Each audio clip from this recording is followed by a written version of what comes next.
Hello, everybody. Welcome to another episode of the Food Origins Podcast. Today, my guest is Emily Winston. She is the CEO and founder of Boichik Bagels. She was born and raised in central New Jersey, and she grew up eating a lot of bagels. When her father had business take him to the Upper West Side, he would stop by Zabar's for lox, sable, whitefish, chive cream cheese, and then H&H for bagels, which her family would have as a special treat. These bagels were on a whole different level of unique deliciousness. In 2010, Emily moved to the Bay Area and bemoaned the lack of proper bagels. Emily was so distraught when she heard that her most beloved H&H Bagels on the Upper West Side had been shut down for tax fraud. And so Emily embarked on what became a 5-year quest through trial and error to create a bagel she longed to eat. After many experiments later, Emily was happy with the results. Friends told her she should sell them, and so Emily decided to give a whirl, and it got a food license, did pop-ups, and they were a huge hit.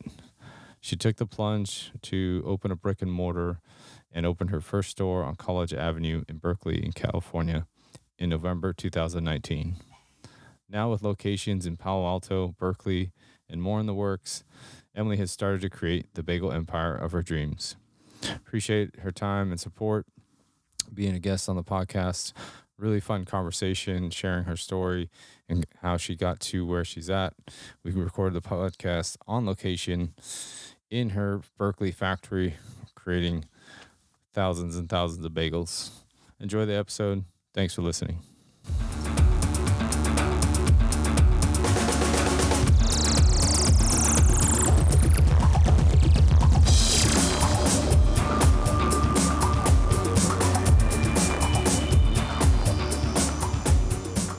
Right, we rolling.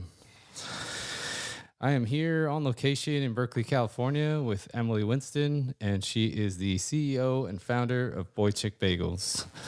Thanks for having me on and allowing me to appreciate your time and, allow me to be here and share your story. You're welcome. Happy to have you here. Yeah. So, let's get into it. Why don't you tell us where you're from, what's your ethnic background, where you grew up, and all that good stuff? So I'm from New Jersey. I'm Jewish, raised Jewish in suburban central New Jersey. So I ate a lot of bagels growing up. That was, big part of the culture.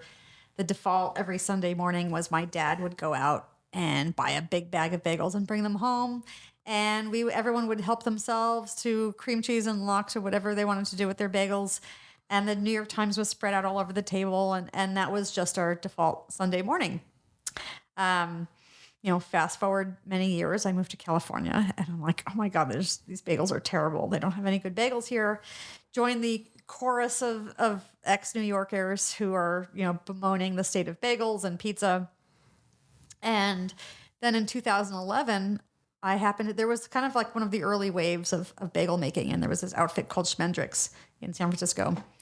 And they did an event in Berkeley. And I went to that and I was really impressed with their bagel. It was a really good bagel, but I was thinking, I'm like, oh, well, that was a really good bagel. But my very favorite bagel that I missed more than anything was H&H on the Upper West Side. And I had just recently found out that they had been shut down totally due to tax fraud.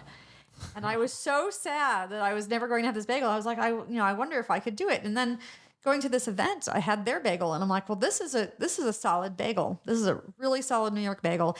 It's not my particular H&H bagel, but it's really quite good. If they can do this, that means it can be done. It's not the whole business about the water is a myth. Yeah. Because they just made a very good bagel. I was going to ask you about the water. So yeah, everyone, that's the first thing everyone says. Is, Pizza and bagels. Nope, you can make pizza with it. Can be done. Actually, our water here is chemically similar to New York's. We have really good water here. So the water has just been an excuse as to why the bagels have been mediocre or worse. Or just to keep you going to New York, right? Maybe it's, yeah. It's the New York hospitality board has started this rumor. I don't know, but it's not true. So I'm like, well, that just proved that it's not true. Mm-hmm. So it can be done. So I just embarked on this personal quest to recreate my most beloved bagel. And that just kind of started. I just Googled how do you make bagels. I would look up YouTube videos. I would find some videos of like, there's like one really great video that's like done in Brooklyn in like the 50s or something. And they're showing the oven and the whole shebang. And I was just studying anything I could get my hands on. And I made my own little set of bagel boards, and I had my little pizza stone and my dinky electric oven, and I was using my KitchenAid, and I broke the gearing a couple times, and just the whole thing. And it just was this very obsessive hobby that every so often, and it wasn't every day, but it was, and I'd go on a jag, do it like twice in a week or something, and then hang it up for a month, and then there'd be a potluck party. So I'd be like, all right, I'll make another batch, and how do I want to try tweaking it this time? So I would make these batches of bagels, and I would often do, because the KitchenAid mixer I could really only do enough dough for 12 bagels at a time in that mixer before you break it. So I would say, okay, I'm going to do like A, B, and C, and I'm going to change something slightly in each one. And then I'd bake them off. I'd keep them all separate, and I'd show up to my friends, and I had all these friends. So I had this particularly, I had two groups. I had this neighborhood potluck group where I was living, and I had my martial arts school. And in both of those groups, there was a small subset of people who were like ex-New Yorkers or Jews.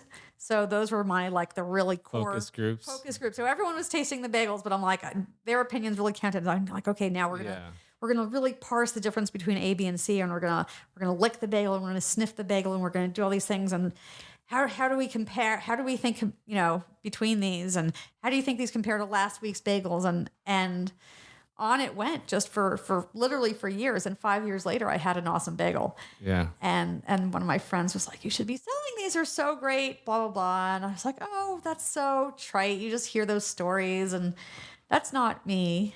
Well, you were working, let's back it up just a tad before we get right into your full-blown factory that we're actually sitting in now, which is awesome. You went on this journey, but you were into, I kind of want to get back into what you ate growing up. I know you obviously had bagels, but what was that like? What were your kind of favorites, childhood eats that you ate growing up in New York? Well, there was the bagels, but there's the local bagels. But then, so my father's a consulting food chemist, which actually plays a pretty big role in why I'm here today, I think. Wow. But he would, and sometimes he'd bring me, but if he happened to be in Manhattan, and if he was near the Upper West Side, he would stop at Zabar's and pick up all the lox and sable and chive cream cheese and some fancy chocolates from Switzerland, because this was in the 80s. So this was, Zabar's had stuff we didn't get in suburban New Jersey, exotic things. So, and then next door to H&H for the bagels, and you'd bring that home, and we'd come home from school, and Mom would say, "Oh, Dad's coming, bringing home Zabar's and H&H tonight," and we'd be like, "Oh, yay! This is like a really special, like it was a special occasion. We would have it for dinner. It was so exciting to have that." Other things we ate in suburban New Jersey, actually, usually probably Sunday night or Sunday, like a late lunch. So we'd have the bagels for breakfast. And then like a late lunch, we'd go out for Chinese food. That was like I think that was our pretty strict Sunday routine for like my entire childhood. What did we eat? It's a lot of pasta. Quite a bit of Italian food. Is there anything you didn't like? I was always a good eater. Yeah. Always a good eater. I always love food. Just good exposure. I mean, your dad's a food chemist? Yeah. So what's that all about? So consulting food chemist. So testing things, it ranges a huge range from testing cans of foods, like is the can seal okay? Is the food inside okay? Has it been contaminated? Maybe there was something wrong with the seal, to visiting food factories and saying, oh, there's a problem. You've got, mice infesting the place, or there's a problem. They say, well, how come our shelf life isn't good enough? And he'll try to figure out how to improve the shelf life, or maybe there's something they should change about the recipe. So it's all kinds of really wacky things. And he would take me around often. So I got to visit food factories as a kid. And actually, while I was home, what was that, maybe my sophomore year from college, and the Streitz company, their ancient matzah oven on the Lower East Side of Manhattan, which was this crazy beast of a poured cement tunnel oven, like probably from the 20s or something. And they were having trouble with it. And my dad put me to where he's like, all right, you and this other guy who's this engineering professor, I don't know how he dug him up out of Rutgers, was like, good, you know, you're going to fix the oven. I'm like, okay, we actually did improve it. It was just, really odd. So I've just been exposed to some really strange things, but feel very comfortable in a food factory because I was, kind of given tours of them since I was, I don't know, 7 years old. Yeah, and you were kind of going down the engineering route, right? Yeah, I and mean, I was that an was engineer. initially I did what you mechanical started, right? engineering. Yeah. So I've just always loved tinkering and making things and figuring things out. So I wasn't really interested in chemistry, so I didn't want to kind of follow what my dad was doing, but it was always interesting, and I especially always loved the equipment. Yeah. Like the big automated equipment was super cool. So yeah, I don't know. There's so many places to go from this, but yeah, Well, I think from what eating what food. where I go is like the switch, right? All of a sudden you're, like you studied mechanical engineering, you're in transportation and policy, and I've read you did a couple different things. You were starting to do design, right? With Yeah, your I did some lighting I did design. lighting design. Yeah, I Yeah. just like to make stuff. Yeah, and that's all kind of, Yeah. like tinkering, and it takes the knowledge to figure out, okay, is this going to work? Is this going to like look nice? Is it going to function? And then how'd you what caused the switch to go, okay, I'm going to go into food and start making, obviously you have the childhood memory of your H&H bagels, but was that the switch after that kind of, when did that kind of click for you saying, okay, I'm going to go into food? Well, Yeah. I know that I never. If you had told me this when I was, 20 or 30, Yeah. that this was going to be my life, I would have laughed at you. I'd be like, there's no way. Yeah. So it was purely a hobby for 5 years, just this obsessive hobby. And I'm going to make this bagel that I want to eat. And it was really just for me to find my, my great Yeah. white whale. Totally. No, you're good. So I had the bagel that was great for 5 years. Some of my friends were like, you should sell them.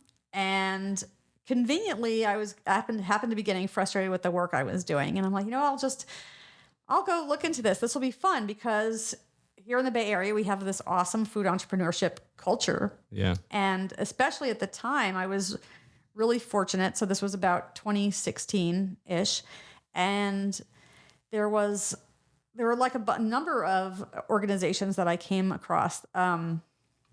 There's Food Funded that does kind of a pitch funding event. And I actually was curious. So I went to that to watch. And then I wound up being on stage the next year. But it was great networking. There was, I'm forgetting the name of it. Food Craft Institute was around then. And so I was taking some classes with them. That was really fantastic. The Alameda County SBA had a free program it was like a 10-week course on launching a food business. So I took that. And, so all these great things, and I'm meeting people everywhere and asking questions. And I thought it would be fun. Mainly, at first, it was, every few years I would think about going back to school and getting an MBA.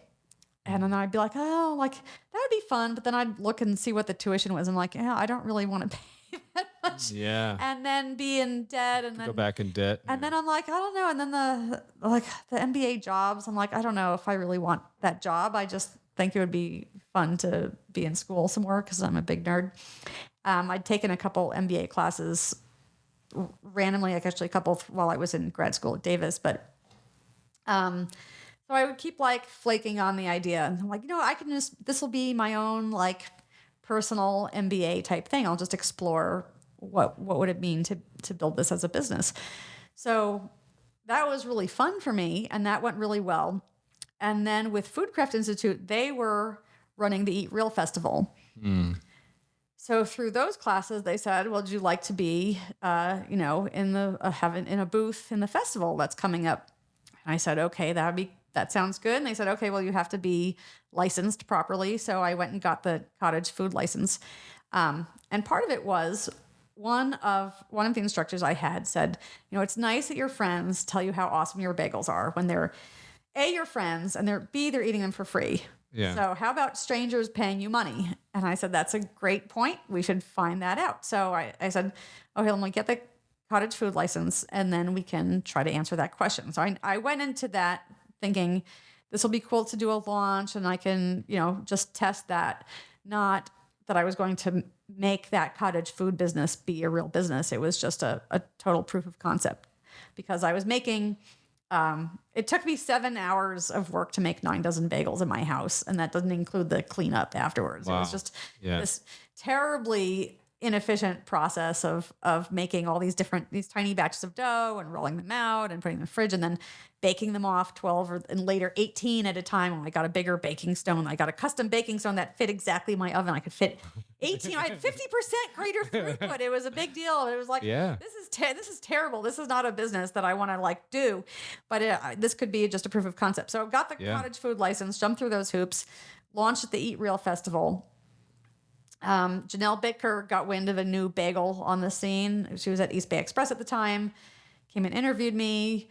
The next week she wrote me up, said this is the best bagel in the state. And people got very excited and then joined my MailChimp list and said, okay, I'm going to have some pop-ups at my house. And I just said, well, come to my house. Here's my address in Alameda. And people showed up. I just opened the front door. People were walking right into my house and they were lined up down the porch and down to the corner of the block. And I was sold out, really before we even opened. So very quickly I said, yeah, the answer is yes. Strangers will pay me money for these. So, and that was 2016 That was ish? 2017. That was 17. Okay. So did really well at that. And then obviously figured out that it's going to be a business. Well, I decided that meant that answered the question of, it answered that question. Will strangers pay me money? And I said, okay, well, the answer to that is yes. Now actually came the harder part of the soul searching end. Do I really want to pursue this? And that was kind of tough because I'm like, am I really gonna? Because I thought, if I'm gonna do this, I'm gonna do it right and at scale. I'm not going to sit around and just roll bagels by hand in my house all day. Mm-hmm. This is not. I'm an engineer, and I like to say, engineers. I think one of the traits of engineers is that we're actually very lazy in a certain way. Yeah, you want to make things efficient, right? We want to make things efficient. We want to do, I'll spend a week building, coming up with something that will save me, 5 minutes a day later. Yeah. But it's like, that's like the joy of it's like, no, I don't want to do work. I want to figure out something clever that reduces my work. Even though the figuring out something clever is actually a huge project. Yeah. It's very appealing to do that to save the work for later. So, I started doing all these, kind of back to the drawing board, got out the Excel, was doing all this modeling. Like, what if it's a disaster? How bad of a disaster does it need to be a disaster? Where is the break even? How bad does it have to be before I'm, bankrupt? Or if it goes well, what would I expect as a normal okay state? What would be really good? What would be great? All of these things. So I did all this modeling in Excel and decided that the numbers looked really good and really promising. And we'd have to wind up being really bad for it to be a bust. And so I just decided after, there's a lot of soul searching and I just, what? I want to do it. I'm going to do it because why not? And really it was very much a case of if I don't do this, I'm always going to wonder about what if I did. Yeah. And that helped push me over. And I'm like, all right, well, I'm very fortunate I have a lot of resources. If everything goes completely down the toilet and I have to declare bankruptcy, I can always go crawl home to my parents' house and go crawl into my old bedroom and stay there until I figure out what I'm going to do next. So they have to take me in. So really that's the worst that could happen. Yeah. And, it was also, I like to say, one of my friends gave me this phrase at exactly the right time because it was right around there. She said, it's fuck it, I'm 40. And I was turning 40. And it's like, you know what? Yeah, it's like, why not? What am I doing? Like, I should just freaking do it. Yeah. And, I don't have kids. I have a parrot to take care of. So it's, that's my extent of my big responsibility. So yeah, I decided to let's just go. Let's see what happens. That's awesome. And then I think the other push is your first location. Tell us how that came about. So I had gotten an introduction and someone was able to set up a meeting that I could have with Noah Alper, who's the original founder of Noah's Bagels. And he still lives in Berkeley, at least most of the year. So I got to have this meeting with him, and it was in that in-between space where I had decided I wanted to pursue this. And I started looking for a space, but I hadn't found a space yet. So I met with him and I made him a batch of bagels, and we chatted for quite a while, and he was really nice. And then a few months later, he calls my cell phone out of the blue and he says, "Hey, it's me. And corporate just closed my original store on College Ave, and it's a fantastic location. You should really go look at it. It'd be great for you." Dang. And so I went, and first I was like, "Oh, this is too small." And I was really thinking more of a production space. And I'm like, I don't know anything about retail. I never worked in a restaurant, period. So my first initial plan was really to get more of an industrial space and put all this in and really just kind of deliver the bagels to people's doorsteps. Okay. So with this space, it was smaller than I was thinking originally. And it was very, very retail focused. Storefront in Rockridge on this, a great location, just a super dynamite location across the street from a Pete's, and there's all kinds of great stuff. Foot traffic, everything. It's a dynamite pedestrian location. Yeah, fits all the demographics. All the things. It's people with money that they want to spend on good food. So I looked at it and I'm like, I have to take it. It felt beshert, which is kind of Jewish for, it meant to be.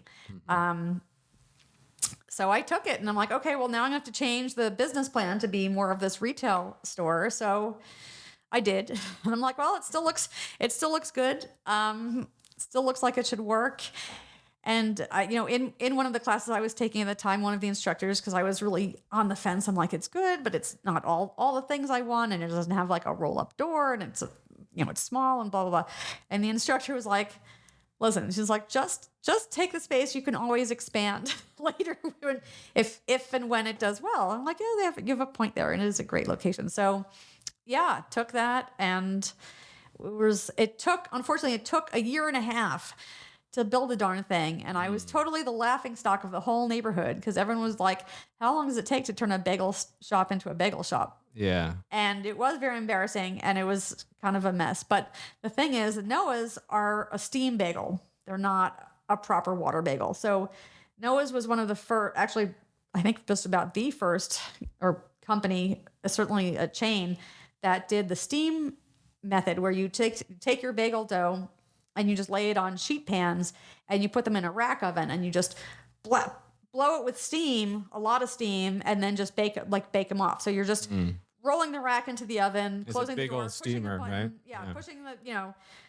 rack oven that I'm sure you're very familiar with. Most people who don't work in a restaurant setting wouldn't know, but it's this giant tall oven. I have one of my good friends says it looks like a time machine. Like you're going to walk into this thing and it's going to, transport you somewhere else. But you this whole giant rack that you can fill up with trays, and you just roll the whole thing in, close the door. Yeah, it bakes like 100 loaves in So it picks the rack up and it's spinning it. So it's this super high convection oven. So it's baking everything evenly as it's spinning around. So it's super easy. You just throw the whole rack of bagels in there. Boom. 20 minutes later, you pick them out. You take that whole tray, that whole sheet pan of bagels, and then they built their display case that you just take the sheet pan and put it right in this display case, and that's it. You don't even have to touch the bagel. So it's very clever. Saves a ton of labor, but it doesn't make a good bagel. It makes this kind of fakey bagel, which is why California got the reputation of bagels that are just round bread, because of that steam process. So I was very much committed to doing their hardcore New York process. I'm like, we're going to boil it in a big pot, and then we're going to bake it on these bagel boards, and then they're going to flip over and they're going to finish baking on stone. And it's, I'm very particular. So I was hesitant to take this spot because I'm like, well, it still had the original oven. They had left it behind. It was 30-year-old rack oven. Yeah. So, but I went and like took it. I actually gave the oven away and like just take it apart and take it away and make it go. And that oven had venting because there's an office above us in that space. And my architect said, "Oh, no problem. We're just gonna, we're putting the new oven where the old oven was. Basically, we hook it up to the vent, bada bing, bada bum." The city said, They said, "Oh, this vent shaft is not up to code." We're like, "It's been used for a bagel oven for 30 years. They're like, "Yeah, but the code has changed in the last 30 years, and now this is not okay." Plus, there's so many things that I learned that I had no idea what I was getting myself into. And the 40-gallon pot to boil the bagels in wanted its own steam hood and then its own venting. And then it's like, okay, how are we fitting that into the vent shaft when the city wanted it like insulated and all? Anyway, we wound up redoing the vent twice, and it was such a disaster. And I was, kind of at my wit's end for a lot of it. It was really emotionally exhausting. And yeah, rough. It was rough. And I really, that was one of the hardest things it's like nothing, I feel like nothing I've done since has been as hard as getting that open and getting it started. As even on like the hardest days, it's never quite as hard as it was at the very beginning.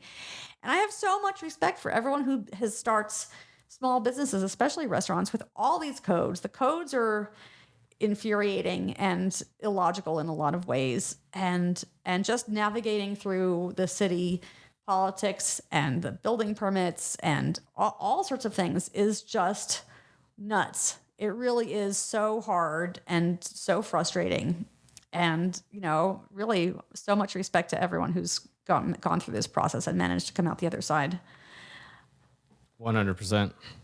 That was some of the things I was going to ask you is, going on this bagel quest to find the right recipe, you talk about it a lot. It took you almost 5 years, right? Mm-hmm.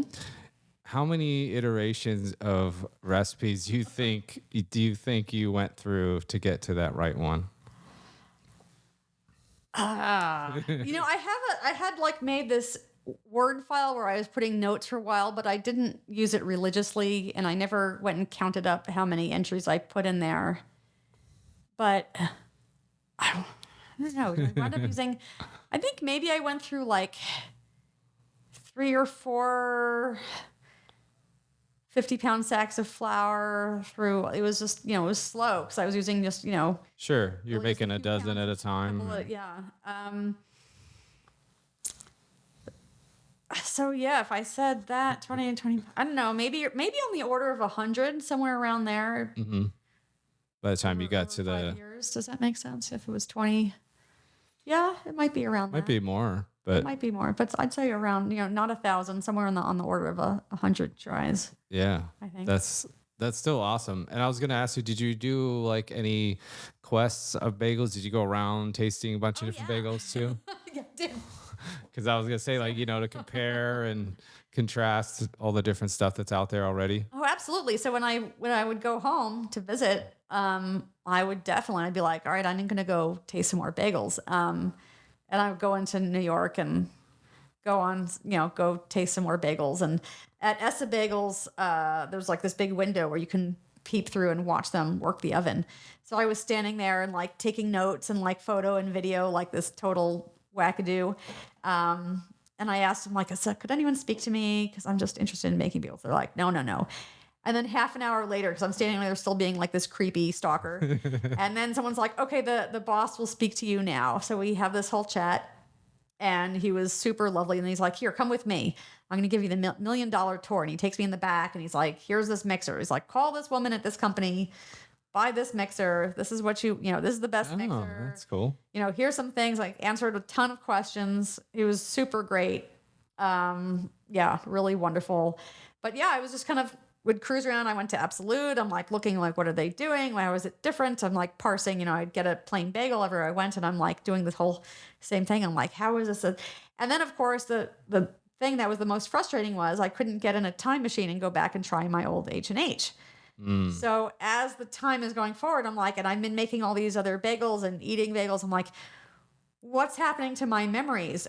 Are they changing? Can I even trust my memories anymore? Yeah. Because, it could be kind of like, they could be morphing and changing, and now I'm like kind of fooling myself and I don't even know where I'm winding up. So, but I could never benchmark it against the thing I was trying to benchmark to.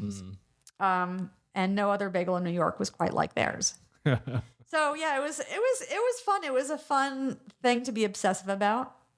And yeah, when I decided to do it, it's like, okay, I don't know. I'm just gonna. I want to do it. I want to do it right. I want it to be awesome. Yeah. That's my thing. When I like to make stuff, but I like to do it. I like to do things really, really well if I'm gonna do them. No, and you are, and that's why we're here talking about your company now. And you talk about a lick test. What's a lick test? For some reason that I don't know, because I'm like, that seems really weird, but I had this taste memory of taking my H&H bagel and somehow licking it before biting into it. Or I don't know if I was really like, not like licking it like a lollipop, but maybe I would just like put it in my mouth and like my tongue would hit that outside crust and I would get this particular flavor before biting and chewing. And so I named that the lick. So I'm like, I want a particular flavor when I just lick the outside before I actually bite a piece off. I want to have a particular flavor. And there were so few bagels I would sample anywhere that had any flavor in the lick. And often, or if I found something with a flavor, it would be not what I was looking for. So that was something I'm like, I had to find that. Yeah.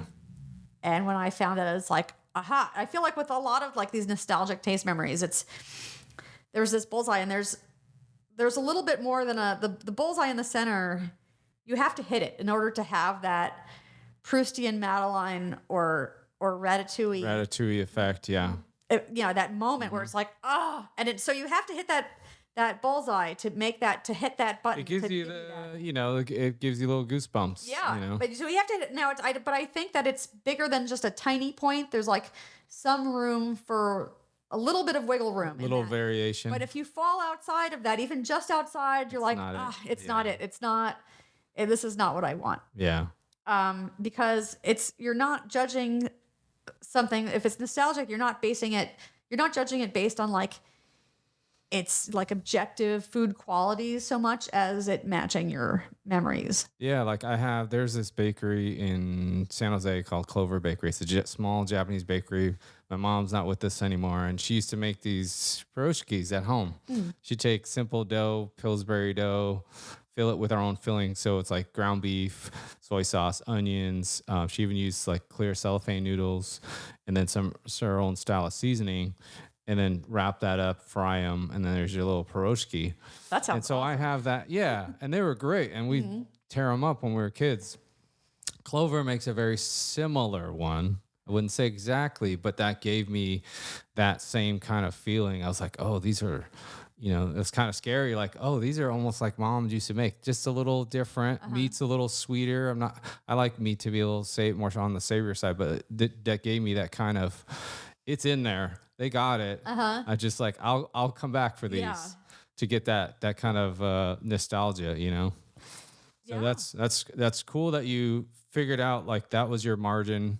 The lick test is kind of like it's not, how if you I'm not understand. If it's not lighting up that button for me, then it's not there. Yeah. I'm like, that's why I'm like, I spent 5 years because I'm like, well, no, I'm trying to get to that. Yeah. Have that sensation. Yeah. And if I'm not having it, then I'm not there yet. Yeah. And getting into your dough. So your dough, obviously, you're going to go super traditional New York style. Well, not exactly, because H&H was not a super traditional New York style bagel. They were really their own. They kind of took their own twist on it. And their twist was a more pronounced malty sweetness. Okay. So there were certain people, like for instance, so growing up, so my father was from the Bronx and my mother's from Queens. So my dad was always a big fan of H&H, and that's why he would, and it was across the street from Zabar, so he'd bring that home.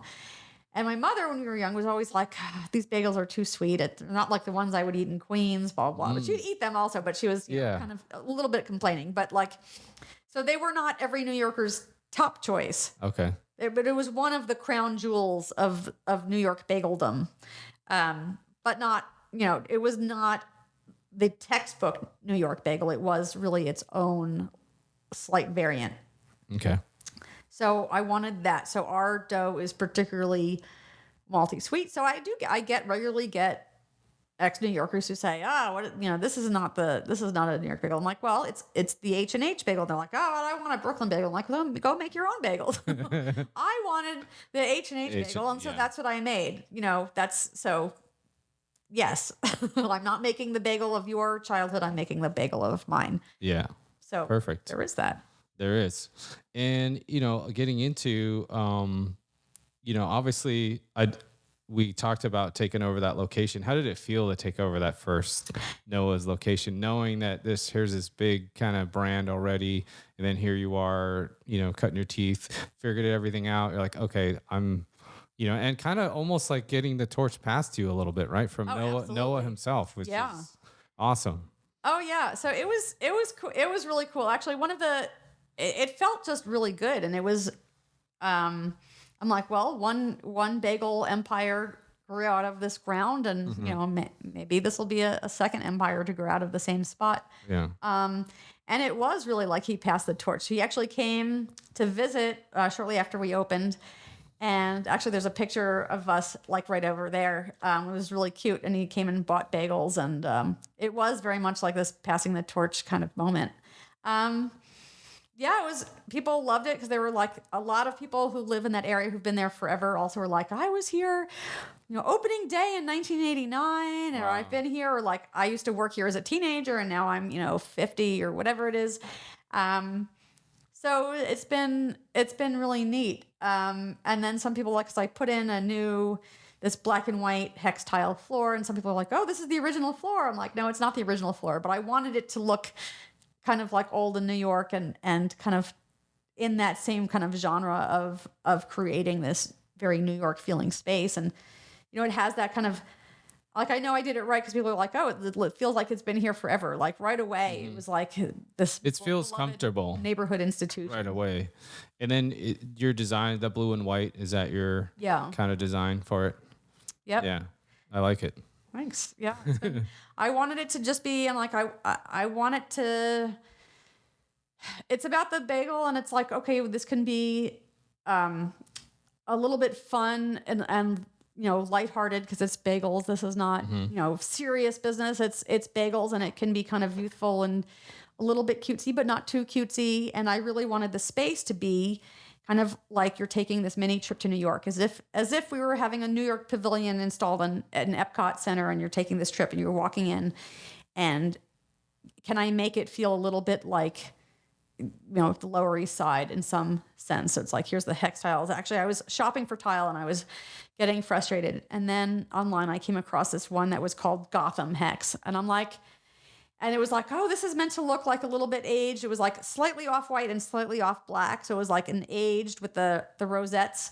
And I'm like, it's like the rosettes are bagels, and it's already aged, so it looks like it's been around for. I'm like, this is perfect, and it's even named New York. Like, It was the perfect. And again, it was this Bichert moment of like the tile has found me. And yeah, just not trying to make it too fancy. I'm like, it should go into a lot of bagel shops in New York, and there's the drink coolers and stuff, and there's just stuff piled on top of it, and it's like, yeah, we could just have the boxes that's just, they're there. We're not hiding anything. I wanted it to be very open. I had knocked down, there was a wall. The old Noah's did not have transparency. You kind of walked in and you just kind of saw there was a line and there was a wall behind, and everything else happened behind this wall.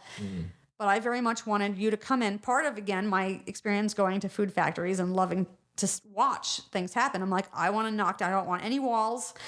I want people to come in and see the whole process. You're going to walk in, you can see the dough being made, rolled. You can see the bagels getting baked, as long as, that's happening at the time of the day, but it's all just right out in the open. And you can watch it, and it's cool. And, we're not trying to hide anything and make it fancy. It's just like, here's the stuff, and it's real. And that's what we're doing. Yeah. And it's good.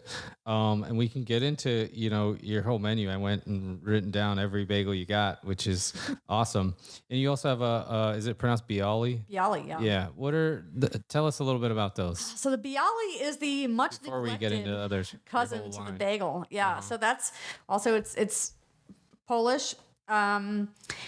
It is a different dough. It's supposed to be, it really should be a different dough. There's no malt in this dough, no malt syrup. It's instead of being what I like to say, bagels, particularly my bagels, are on the slightly sweet of center. It's not like it's a muffin or a donut, but it's just you have like neutral dough, and we're just doing slightly sweet. And a bialy is, I'd say, more center of the road and just like going a hint savory. Not so much the dough; it's actually like a really straight bread dough.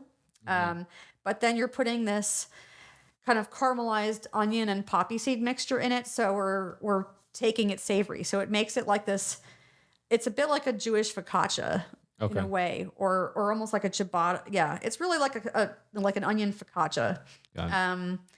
So they're really good. I was raised on them.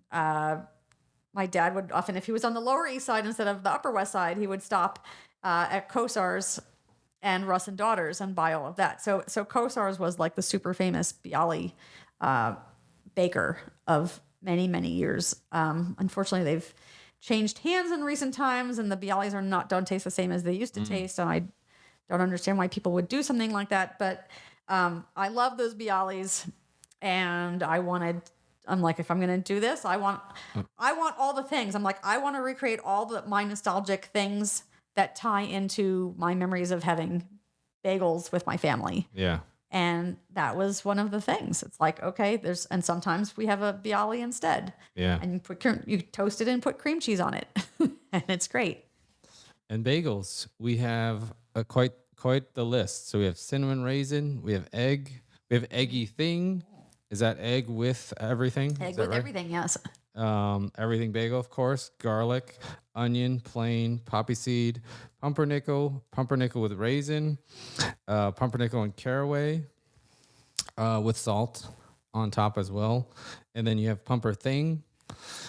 You have salt and pepper, salt, sesame, which I like a lot, and then a custom. And the custom is just kind of, just kind of a weird request, right? So custom is actually, that idea came from my nephew's bris in New Jersey. That was, gosh, when was it? 8 years ago now, 9 years.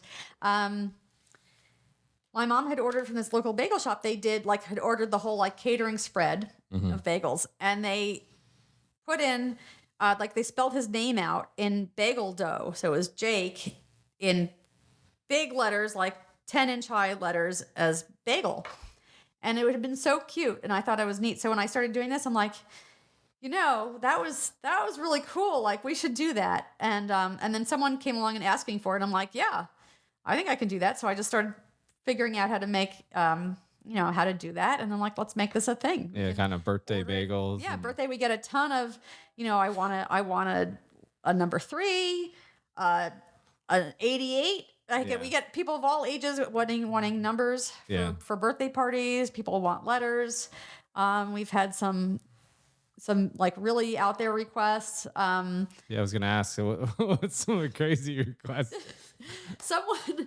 Actually, the one I'm really proud of was the Chronicle, and actually they ran it on the front of the food and wine section. Oh, okay. For gifts. And that's on the wall too.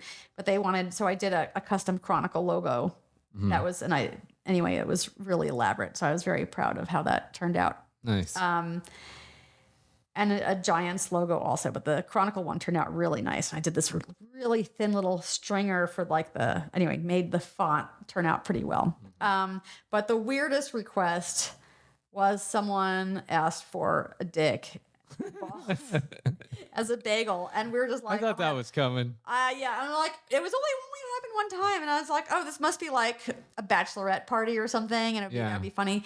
And then it turned out it was she came by that morning to pick it up, and then she was like laughing. I'm like, oh my God. And she's like, actually, it's for my boyfriend's birthday, and I'm just going to embarrass him in front of his mother. And I'm like, okay. Oh, all right. Everyone, that was a hoot. And anyway, there were seeds involved. I'm sure. Yeah. It was a good time. I'm sure. I mean, I was going to get into what the weirdest toppings on a bagel, but I think that one's probably does it right there. That was pretty much it. Yeah, and then your cream cheese. I was going to ask you what the pink label whipped is. So Pink Label is my recreation of Tempty. So Tempty, and it still exists. It's only sold in the tri-state area for some reason. So it was the best supermarket cream cheese you could buy, and it still is.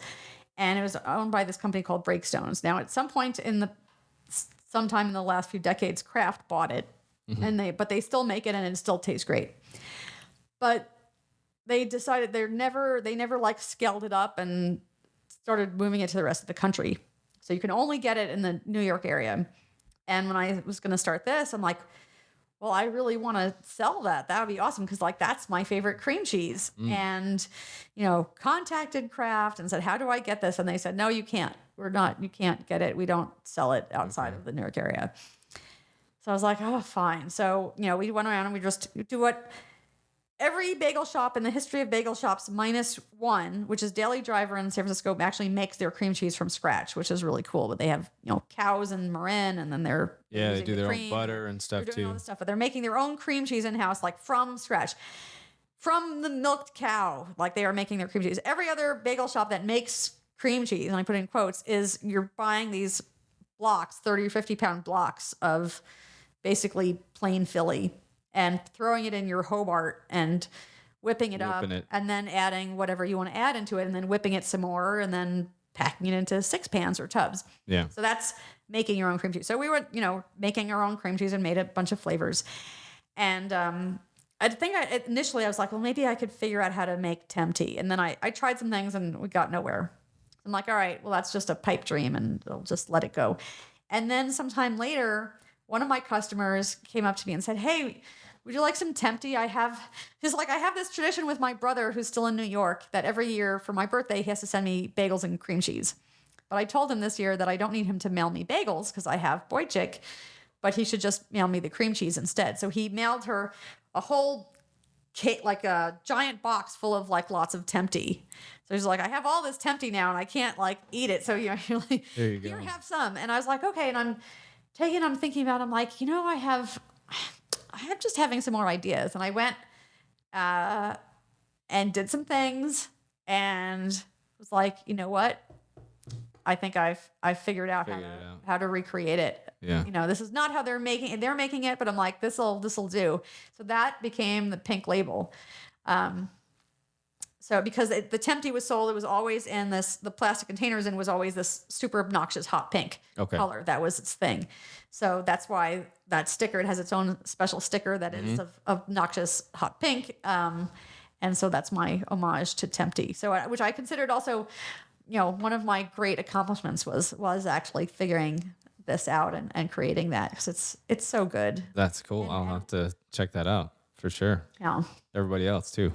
And then you have plain chive, lox spread, hatch chili, which is cool. I didn't know you had horseradish, cheddar, scallion. It's tasty. That combo right there on just about everything is great.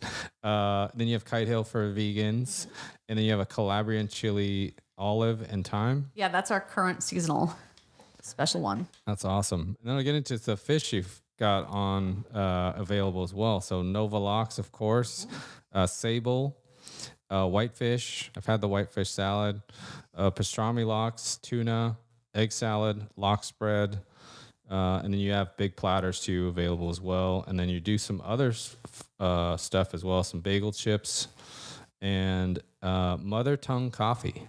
Is that a friend of yours or?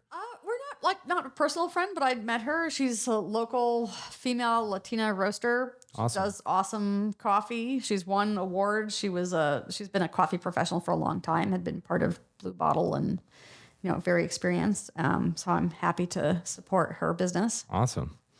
And anything you want to share that's maybe not out there? It's up to you. Oh, well, actually, what you didn't mention is another thing I'm really proud of is our chocolate malted iced coffee. Oh, okay. So that was another fun creation. So we're taking and I'm kind of turning an iced coffee and crossing it with a chocolate malted, which is to me feels very New York. Yeah. So we're taking chocolate syrup and the same malt syrup that we use in the bagels and add that into the cold coffee and mix it up and then, put cream or milk in there. And so it is like a chocolate malted frappuccino-ish sort of thing. Wow. and it's yummy. That sounds awesome. I'll have to try one of those. And then, yeah, it's kind of, before we close it out, I always ask a few other things. Is there any like Bay Area shout outs, some of the favorite spots around here that you like that, friends of yours, or doesn't have to be, but places you love? I know there's a lot. That's tough. I like to shout out Pamela is awesome. I'm good friends with Mika, and Day Trip is phenomenal at anything they do. But there's so much good food out here. You're the second person to mention Day Trip, so definitely have to check that out. Matt from Rosalind Bakery in Pacifica, talks about Day Trip a lot. I got really lucky. So actually, one of the instructors I had of my classes had posted on Instagram about Day Trip. Was before it was early in the pandemic, and it was way before they had Day Trip, and they were just doing this like lunchbox delivery service.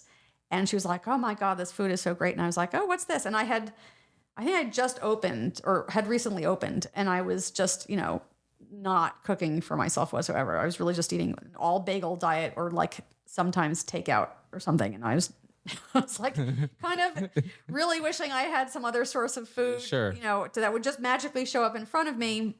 I think I signed up for some service for a while and I didn't like it. So I was like, oh, that sounds good. So I contacted them. I'm like, yeah, please, bring me food.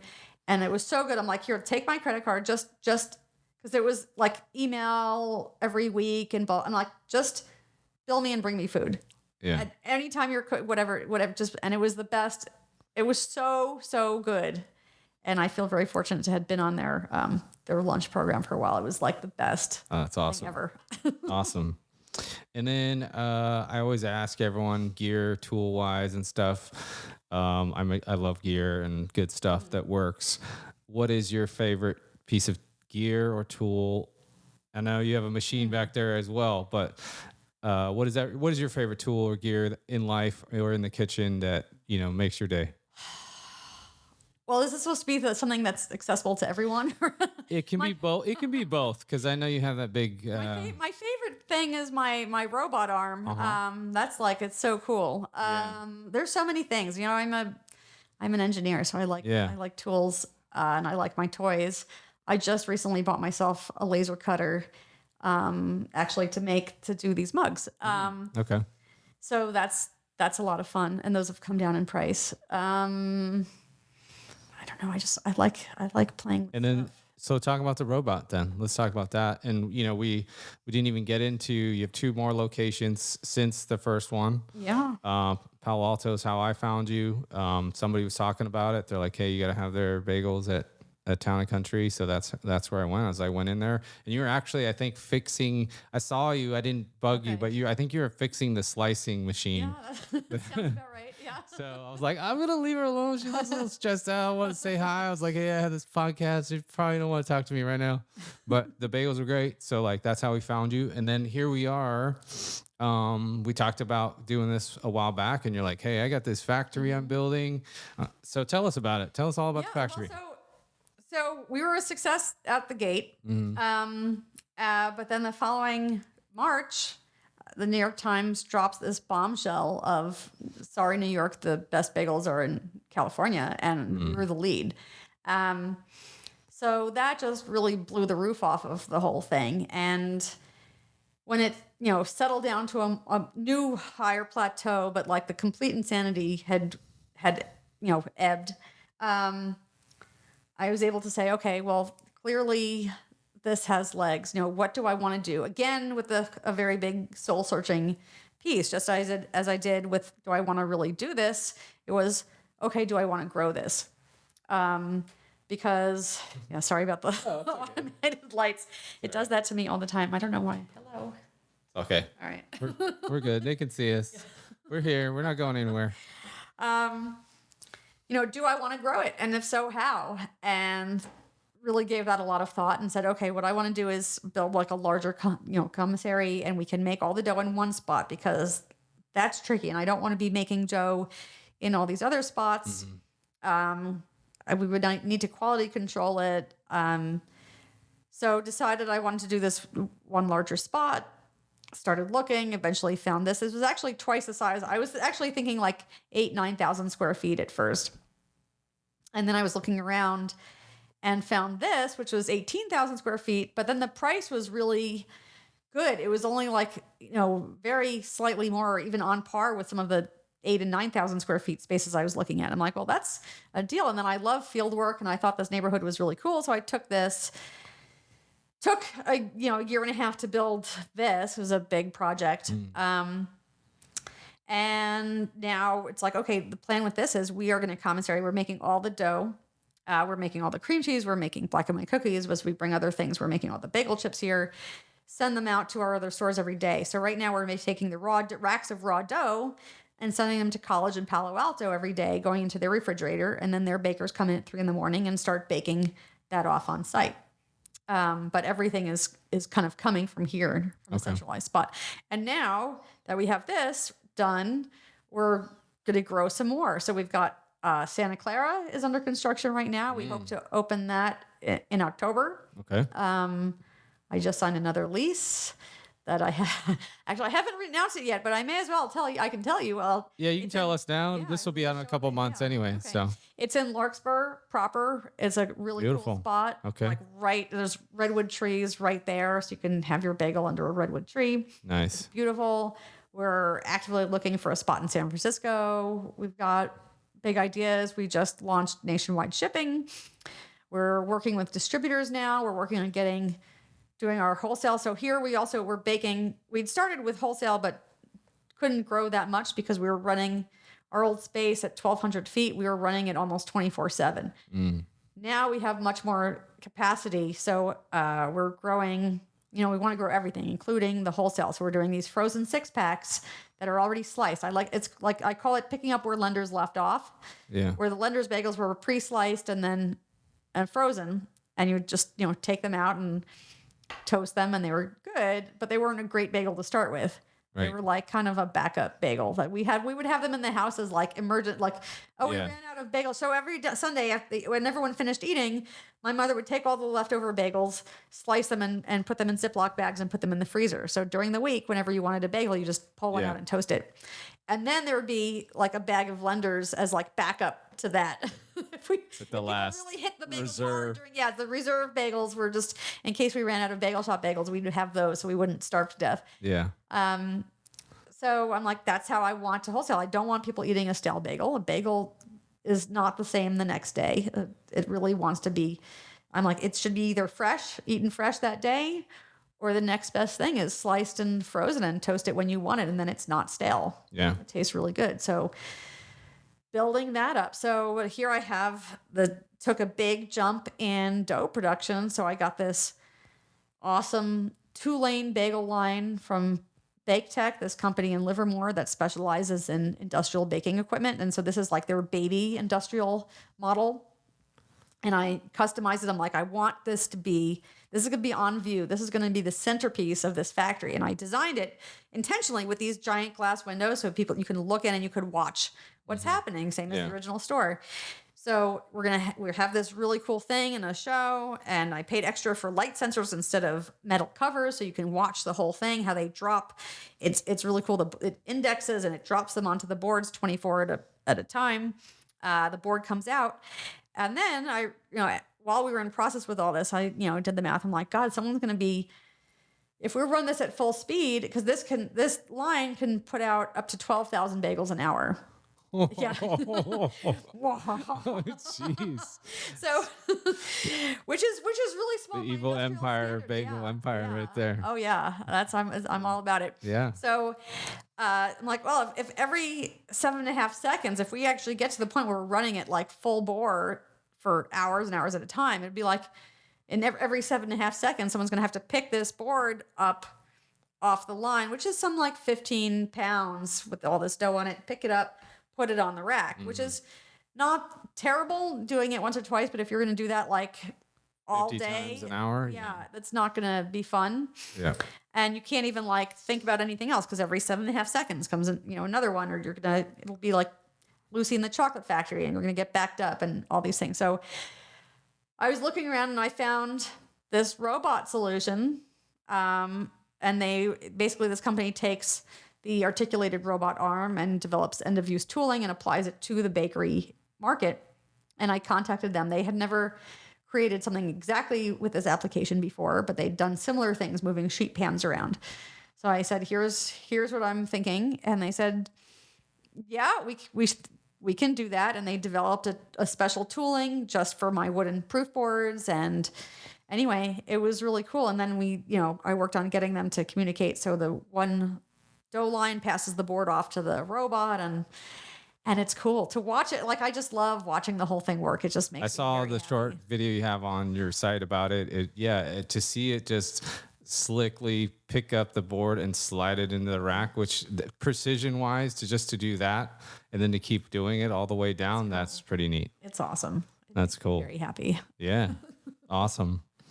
And before we close it out, any a couple more questions I usually ask, but any recipe or dish somebody should try? You think out there? Oh, people should try. Well, if they haven't had my classic, they should try that. Yeah. That's, you can't go wrong with that. Chive cream cheese and lox and onion and capers and tomato. That's just like the gold standard for bagels. But There we go. yeah. And then any advice or anything you want, other promotions you want? Obviously we know you got some more locations in the works. The floor is yours. You can mail order bagels to people elsewhere in the country that don't have access to good bagels now. But we are, Yeah, you're shipping ship. nationwide, right? Nationwide shipping. Yeah. Awesome. You guys are at boichikbagels.com.